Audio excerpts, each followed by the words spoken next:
Hey everybody, this is Oliver Joyce from Whiskeybarrel Studios, and new month, new game. Can you believe it? At long last, after 2.5 years, Sword and Sandals Immortals, done and dusted. It's done. It's out the door. Google Play version is now live. For those who are hoping for an iOS version, I got bad news. Unfortunately, I've had to can that version for now. Just me and Apple, we don't get on. Too many problems, and it's just for me too hard basket. So I've just gone, you know what? Forget it. I need to move on with my life. I can't be building ports of this game forever. So for now, I apologize to anyone that was hoping for an iPhone version of the game, but I've just canned it. Okay, so it's now May, and literally earlier this week, I opened up a new blank document on Google Docs and sat there for a while and thought, what kind of game do I want to make? You know, not 100% true, because I have been thinking about what game I want to make basically for the last 2.5 years. As soon as you start one game project, you start thinking about the next one. It's always the way. And the hardest part, the most challenging part, or one of the most challenging parts of game dev, of the many, is sticking to your vision and sticking through with what you set out to do in the first place. So when I first started Swords and Sandals Immortals, I knew it was going to be a big time commitment, and I would not have finished it if I'd gone off and done a few side projects and experimented with some game jams and, you know, built another game on the side, that kind of thing. I would never have been able to get that game done. Even though it took, 2.5 years, really, it would have taken a lot longer. But, all through that time, I was writing down notes on paper and, thinking of other game ideas and talking about them with my friends. What do you think of this? What do you think of this? And the one that sticks in my mind, the one you end up wanting to build is the one that you keep coming back to. So, you might come up with an idea and think about it non-stop for a week, but then eventually think, you know what, either too much work or it's been done, or you cool off on the idea. The one you want to build is the one that you keep coming back to. And the one that I want to build, the one that I will be starting and have started, I've started up a new repo on GitHub, started up a new file in Godot and everything, is a game that I've been sitting on for the last, I'm going to say at least about 8 years or more, maybe even 9 years. Because I first started sort of coming up with it when I first met my wife, well then girlfriend, and we went on a holiday together. And I sat down on a hill overlooking a beautiful valley down in Kangaroo Valley, and I started writing some notes about a game idea.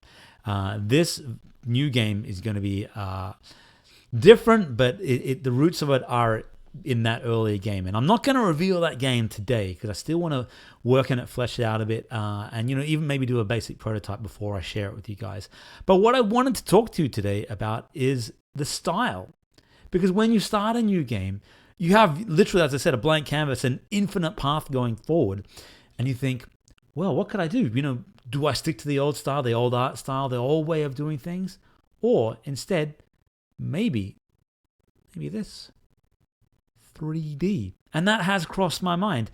And I've been thinking about doing a game in 3D for quite some time. And so beginning of this week, before I opened up a new Google Doc and everything, I sat down with Blender. And I'm going to show you a bit. But hey, before I jump over to Blender, I want to give a quick shout out to my Patreon supporters: Caden, Dane Simonu, Daniel Funches, Bardi X, Brandon K, Ilya Gurovich, Pipe Hutch, Noah Gudajan, Tommy Boy, X Up Omega, Jeffro of Hex 3D, Hopeless, and Eunice. You guys are legends all, my heroic hardy band. These guys have been getting weekly newsletters. Just, I kind of tell them my thoughts about what's going on. They'll be the first ones to know about the next game. They'll, of course, get a copy of the next game when it comes out and be, beta testers and the rest. And, it's a very special club, the Patreon, the hardy band of 12. Almost like the Disciples. No, scratch that. That's terrible. But you know what? As the armor always says, I can't get him to load up anymore. The last few videos, my armor is not loading.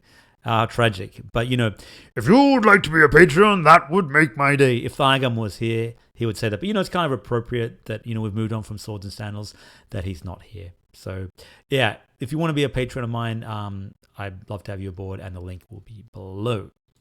So here it is, Blender. Blender, if you've never heard of Blender, it's the number one sort of free 3D modeling tool. I think Maya is probably a more well used tool in the industry. I'm not really super familiar with it, and Maya bought 3ds Max and so on, but Blender has really gathered a lot of steam over the last years. Even though it's been around for nearly 2 decades, it's become hugely popular with indies because it's free, but also because it's really powerful. And I was up visiting my great friend Jeffro of Hex 3D a few weeks ago, and he's a 3D modeler. Actually, before we get into Blender, actually just check this out. This is Jeffro's website, Hex 3D, 3D printing and design services. And this guy is a master of Blender, and he has built a very, very lucrative career for himself doing 3D models. This is like some Iron Maiden sculpture there. That is, of course, Grogu mixed with Pennywise and Grogu mixed with Chucky. He's done a lot of Grogu. This is kind of like Halloween Mike Myers and Grogu from Mandalorian. A lot of Star Wars stuff, but Jeffro has done all of this in 3D, and also he prints them out. You can become a patron of this, of Jeffro's, if you want, by visiting the site Hex 3D and then clicking a link on the Patreon. Every month, you get 3D models and access to really, really high quality things like this Terminator skull model and everything like that, T-800 skull.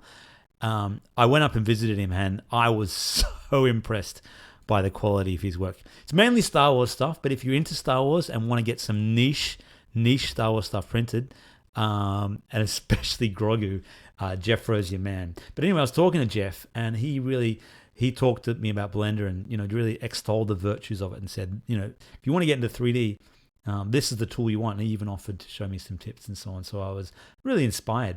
Now, Jeff lives 4.5 hours drive north from me in a place near Kempsey, which is on the sort of mid-north coast of New South Wales, Australia, where I am.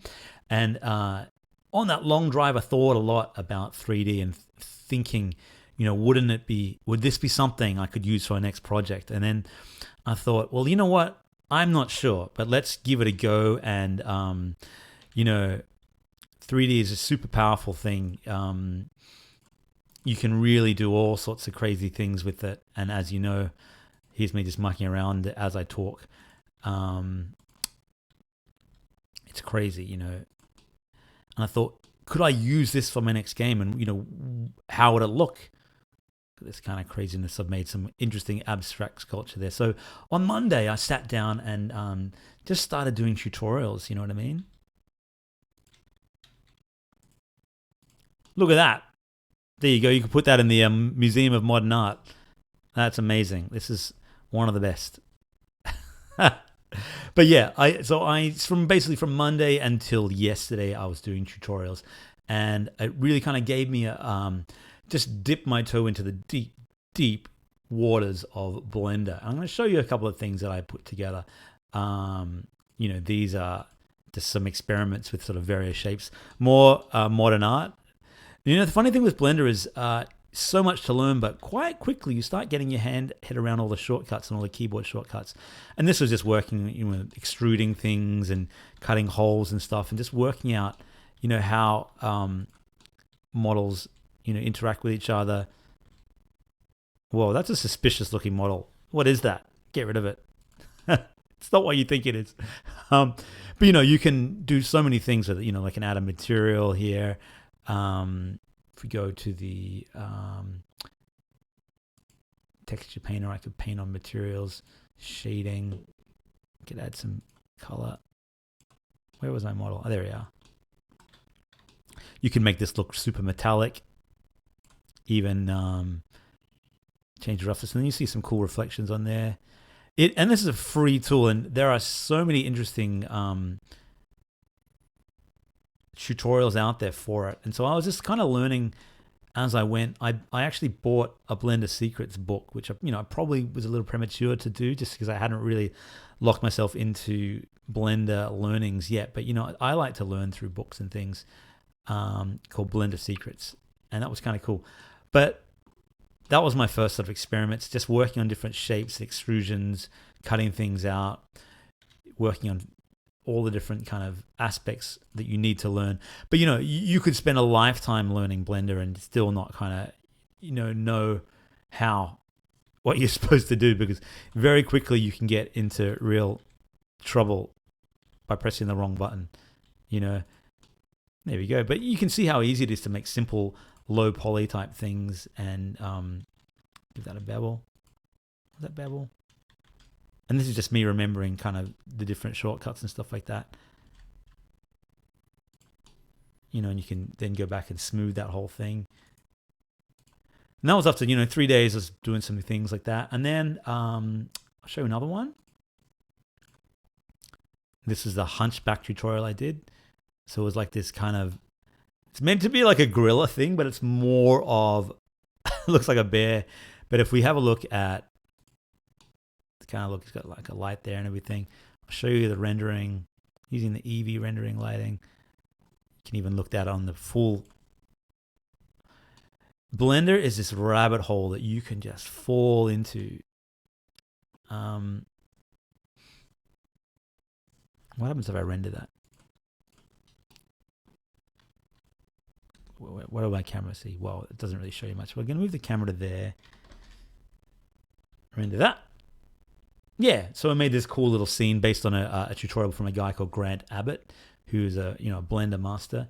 Then I did the Rite of Passage, which is the donut tutorial by Blender Guru. And if you've ever done any Blender dabbling, you've probably done this as well. So this is the one I'm most proud of, even though I was just following instructions. So we're going to open this one up. This is the Blender donut that I made. Look at that. Made a donut. This is the model. That's it there. And, I animated it. Flipped it over. That's what it looks like fully rendered, that kind of thing. I kind of gave up at some point. There was more I could have done, but I got to that point and thought, okay, I've learned enough. I've got full-on shading that I put on there. You got texture painting on the donut and all that. So I learned a lot about that, and it was really, really interesting. And after 3.5 days, I was just in deep. And just my mind was really going kind of crazy. And that donut took me quite a while. And I started looking up Blender character modeling and rigging and stuff like that. And what conclusion did I come to? Well, this video has been a bit of a bait and switch, because the conclusion I came to, at least for the next game, is that 3D is awesome. And just the possibilities are endless. And you've seen so many great 3D games coming out from not just AAA developers, but indie developers. It's become way more accessible for everyone over the years.